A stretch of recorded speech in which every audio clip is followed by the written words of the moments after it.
Under a pale Bavarian dawn, the camp's fences gleamed with frost. A cold wind swept through the rows of barbed wire, carrying the faint clatter of mess tins and the heavy scent of boiled coffee. On the eastern perimeter, a group of German women, nurses, auxiliaries, and clerks captured during the last weeks of the war, stood in silence, their breath clouding the morning air. They expected interrogation, humiliation, or worse. Instead, they were met by the rich aroma of tomato sauce. An American sergeant, sleeves rolled high, stirred an enormous pot over a field stove. He grinned at their puzzled stares. "Spaghetti and meatballs," he said, as if the words alone explained the entire miracle of survival. The women didn't understand. They had seen rations shrink to crusts and thin cabbage soup during the final months of Hitler's Reich. Some had eaten only potato peels scraped from hospital bins. Now, a meal this extravagant, thick noodles, meat, steam rising like a dream, felt like a trick. Their hands trembled as they stepped forward. The sergeant handed each a tin plate, the noodles sliding down with a splash of red sauce. The sound was almost indecently alive. One of the women, her name recorded only as Erica, whispered to her companion that it must be a test, that the Americans were watching for greed. But when she finally tasted it, the warmth flooded her chest, and she began to cry quietly, spoon in hand. Days earlier, these same women had been herded westward through the wreckage of southern Germany. Bridges were gone, roads torn by tank treads. Columns of refugees stumbled through villages reduced to blackened shells. The women's uniforms, once pressed gray, were now rags soaked with mud. Some wore civilian coats over military skirts, desperate to hide their service. The war that had promised glory had ended in dust and surrender. When American convoys finally rolled in, the German population braced for retribution. Instead, the conquerors brought supplies, canned fruit, flour, and strange-smelling coffee that filled the air with warmth. For the American soldiers, feeding prisoners was more than charity. It was policy. After the horrors uncovered at Dachau and Buchenwald, command ordered that all captured personnel, male or female, be processed under strict humane regulations. The aim was not vengeance, but order, a demonstration that civilization still held a line. Military kitchens were instructed to serve balanced rations, 3,000 calories per day when possible, divided between protein, starch, and fat. Field cooks became unlikely ambassadors of American abundance, wielding ladles instead of rifles. The contrast was staggering. In Berlin, families boiled wallpaper for glue and starch. Across the Reich, trains stood motionless on twisted rails, their freight of grain and cattle long gone. Allied bombings had shattered every major supply route. Hunger gnawed through cities and countryside alike. Yet here, in a fenced camp under American guard, the prisoners encountered something beyond imagination. Food not as survival, but as comfort. It was the first time we remembered taste, one later recalled. The men of the U.S. Army mess units, mostly young cooks drafted from New Jersey, Illinois, and Texas, had orders to improvise.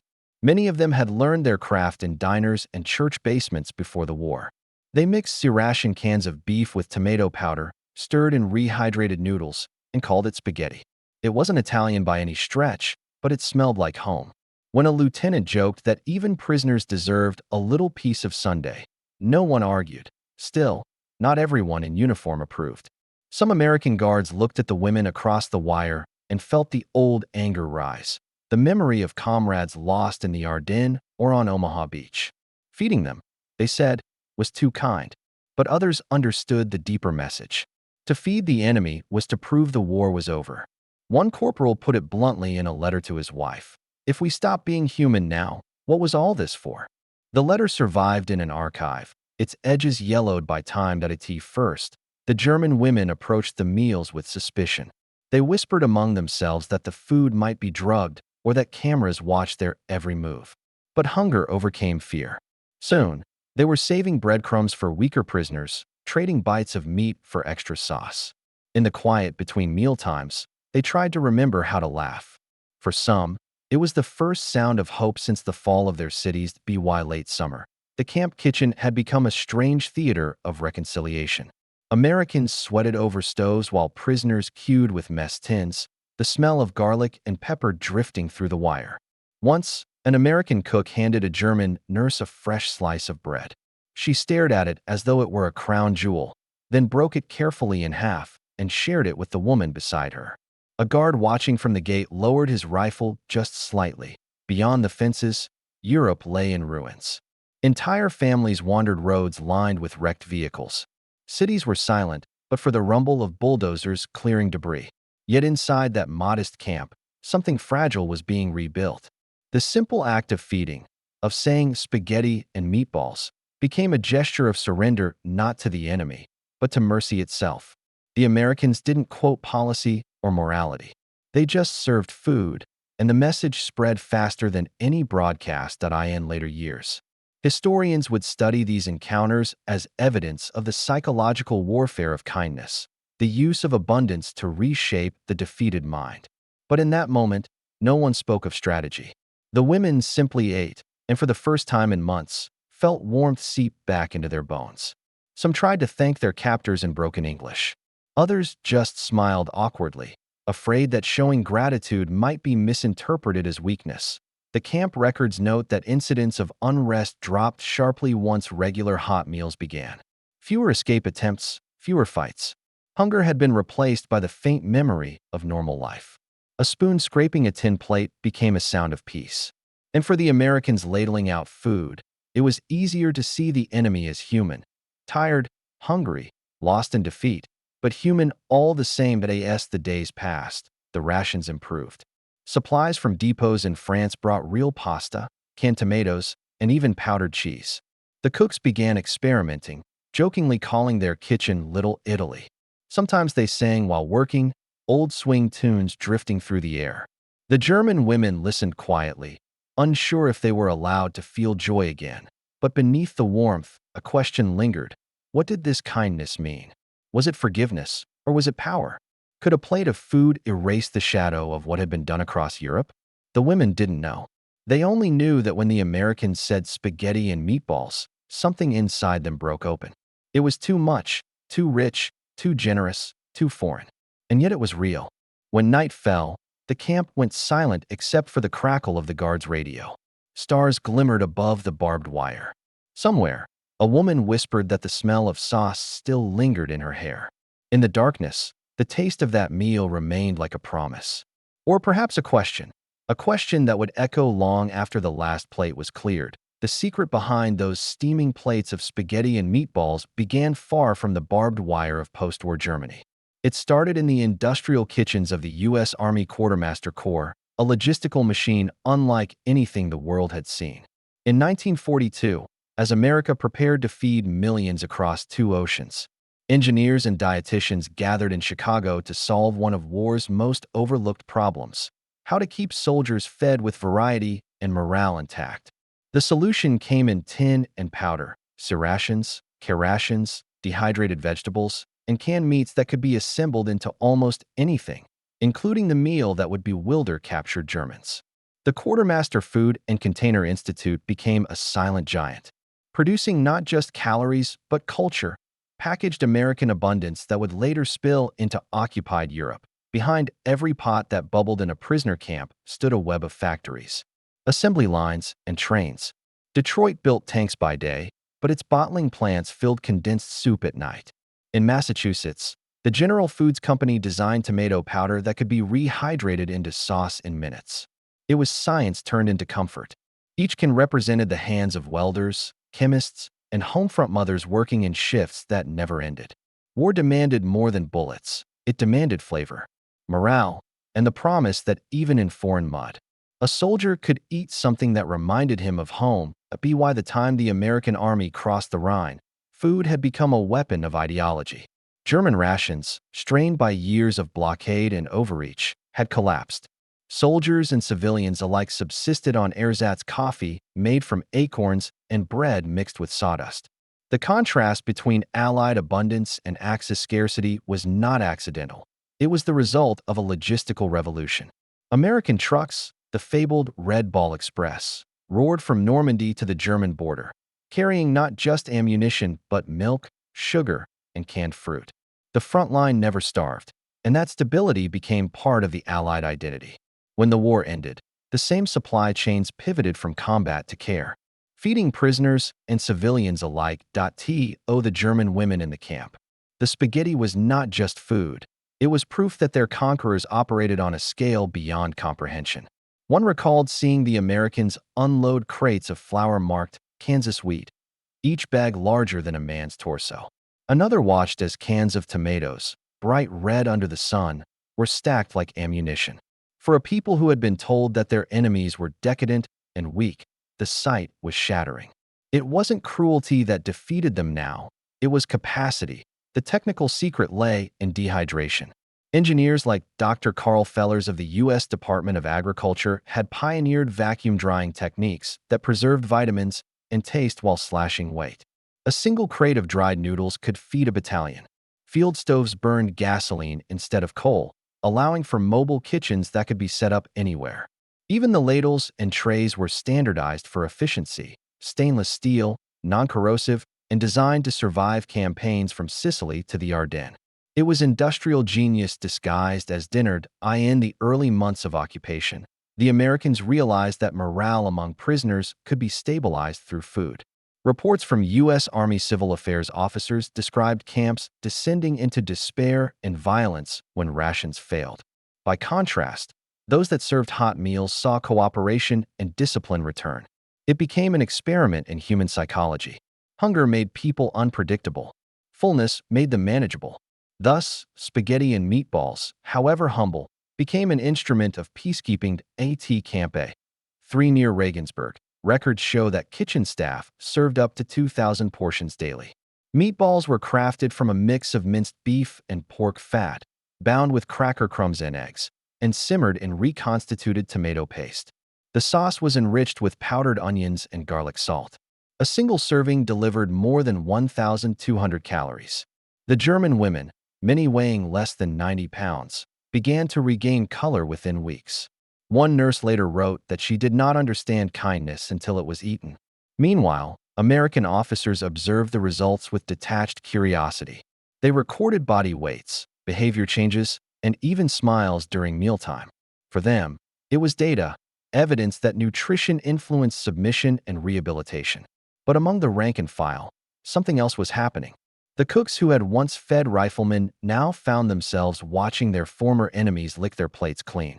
It was uncomfortable and strangely moving. Some started sneaking extra rations to older women or those who looked ill. Others exchanged small jokes through broken German, learning that laughter could pass through wire. From the German perspective, the meals were an emotional contradiction. They had been raised on propaganda that painted Americans as savage and greedy, obsessed with consumption. Yet here, the same enemy offered generosity so casual it felt humiliating. Some women refused food at first, insisting on punishment. Others ate in silence, ashamed by the pleasure it brought. A few even wrote confessions to imaginary priests, unable to reconcile kindness with guilt. Food became a mirror, reflecting both their defeat and the possibility of redemption. The menu rotated weekly. Mondays were noodles, Tuesdays stew, and Wednesdays beans and bacon. But the spaghetti, always served on Sundays, became legend. American guards joked that you can win a war with pasta. The German prisoners started calling it Der Tag des Fleisches, the day of meat. On those mornings, they stood straighter in line, combed their hair with broken combs, and whispered prayers of gratitude they would never have spoken aloud a year earlier. One day in late June, a visiting officer from the Army Service Forces inspected the camp. He noted the laughter near the kitchen, the orderly cues, and the sudden absence of despair. His report mentioned that regular hot rations have improved discipline and cleanliness markedly. But what he didn't record was the scene that followed. A group of prisoners shyly offering a handmade thank you note, drawn with pencil on torn cardboard, depicting a steaming pot and the words, "Danke für Essen." The officer kept it. Years later, it was found folded inside his diary. Behind the human warmth lay the cold calculus of logistics. Every calorie served to a prisoner required transport ships, rail cars, and supply depots. American engineers calculated food tonnage as carefully as ammunition. In a single month, the European Theater of Operations distributed 400,000 tons of rations. Cooks joked that victory tastes like tomato sauce. And in a way, it did, because food had become the proof of dominance. The evidence that America could feed not only its own, but also those it had conquered. Yet, beneath the numbers and recipes, a subtler truth emerged. Feeding the defeated wasn't just efficiency, it was identity. The United States saw itself as a liberator, not a destroyer. Every spoonful was a symbol of that self-image. The soldiers in the camp might not have known the politics behind it, but they lived its essence, power tempered with mercy. The Germans might have tasted surrender, but in that same bite, they tasted civilization. And as the last of the spring rains gave way to summer sun, the lines between captor and captive began to blur. A few of the women volunteered to help wash pots and peel potatoes. They laughed when the Americans mispronounced their names, and the guards, weary of war, allowed it. In that strange in-between world, neither peace nor war, neither enemy nor friend, the act of cooking bound them all to a fragile humanity, but the full consequence of that generosity, the quiet revolution it sparked in hearts and policies alike, was still to come. For when those women were released back into a starving Germany, they carried more than memories of surrender.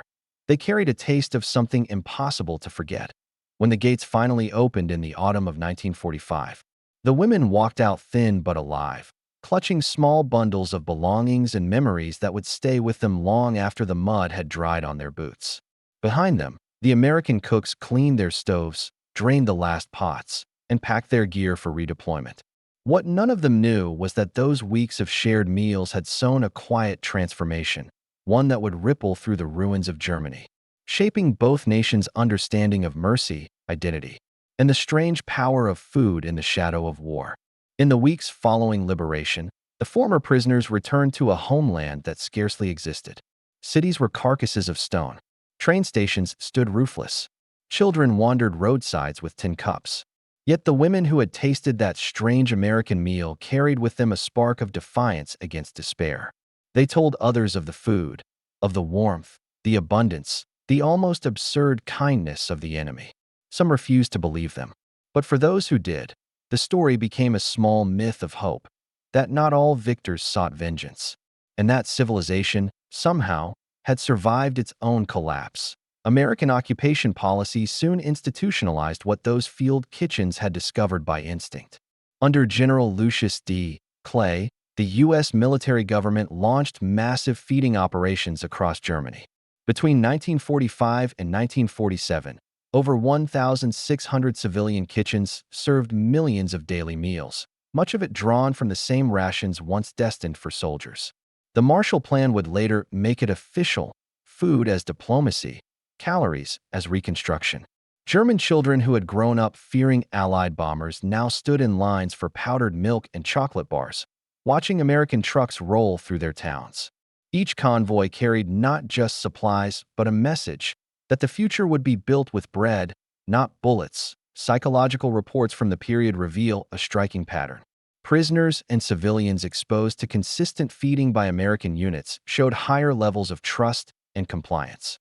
Former POWs often became intermediaries, translating orders, teaching English, or helping to distribute aid. The act of nourishment had rewritten loyalties. What propaganda and punishment could not achieve, a bowl of pasta had accomplished through the stomach. Military psychologists called it contact rehabilitation, a term clinical in tone but profound in effect. The American soldiers who had served as cooks found themselves transformed as well. Many wrote home describing the unease they felt, the guilt of seeing the defeated as human. Some confessed that feeding German women made them think of their own mothers and sisters. "It's hard to hate someone who thanks you for meatballs," one sergeant noted in his journal. Others realized that the war had taught them a different kind of strength, not the will to kill, but the courage to forgive. In time, the image of the American GI offering food became an icon of post-war memory. Photographs circulated through magazines, smiling soldiers handing candy to children, ladling soup to the elderly. What those photos did not show were the tears, the silences, and the weight of what had come before. For the women who once stood behind barbed wire, the taste of tomato and beef was inseparable from shame and relief. It marked the boundary between who they had been and who they might still become. On the broader strategic level, The philosophy of feeding would shape the entire post-war order. The U.S. Army Civil Affairs Division refined its operations into templates later used in Korea, Vietnam, Iraq, and Afghanistan. Food logistics became a tool of influence, soft power forged in steel kitchens. American culture, exported through canned goods and instant mixes, would follow the same supply lines. Even the humble spaghetti and meatballs, once an improvised meal on a battlefield stove, became part of a larger mythos. America as the nation that fed the world, but the legacy ran deeper than policy. When researchers interviewed surviving German POWs decades later, many described that first meal as a turning point in their perception of the United States. It was not victory that impressed us, one woman said, but the abundance. Another recalled the shock of realizing that her captors wasted nothing, not even kindness. The memory of flavor, warm tomato, soft noodles. The unfamiliar tang of beef became fused with the realization that the war's end did not mean the end of humanity. The American soldiers who had served those meals returned home changed. In diners and kitchens across the Midwest, they taught their families recipes adapted from ration kits. Some opened small restaurants, serving Army spaghetti to curious customers. They didn't speak much about the war, but they remembered the faces behind the wire.